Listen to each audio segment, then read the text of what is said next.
Bugun kelgan manzilimizda Yangi Hayot tumani Choshtepa mahallasiga kelganmiz. Mana mana shu xonadon sotuvga tushgan. Umumiy yer maydoni 8 sotudan iborat. Suv, gaz, svetlarda muammosi yo'q. Ichkariga video aniq beramiz. Video davomida albatta narxni ham aytamiz. Uyimizga kirib kelganimizda ko'ros darvozaxonamizdan bitta mashinamiz bemalol sig'adi. Xolasi bu yoqda tapchaningiz o'rni his bo'ladi. Bu yoq tarafda o'zining binolari, binosini birinchi ko'rayotgan xonamizni qaranglar. Kirib kelganimiz choycha o'tiradigan xonasi, uni yoniga ko'rib turgan yotoqxonasiga ega. Hop, bu yoq tarafini tushuntirib beramiz. Bu yoq tarafga o'tganimizda o'zim bitta mehmonxonasi, ko'rib turganlar remontlar yaxshi holatda bo'ldi. Uni oldida to'rtinchi yotoqxonamizda bu tashib kelarkanmiz, chiqganimizda bu yana bitta mehmonxonamiz bo'ldi. Qaranglar, yurib kelarkanmiz, bu yoq taraflardan nima his qilgan, bu yoq tarafda yana mehmonxonasi, yer to'lovchi qismimizda uni oldida ko'rib turgan o'zining oshxonasi bo'ldi.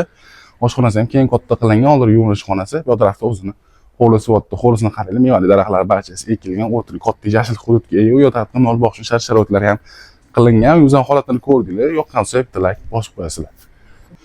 Uyimizni ko'rdinglar, yoqqansa bitta like bosib qo'yasiz. Yetib o'tgan umumiy yer maydoni 8 sotudan iborat. Uyimiz yoqqansa bitta like bosib qo'yasiz. Narxini 380 million bilan baholashyapti. Yana o'tiradigan joylar ham bor.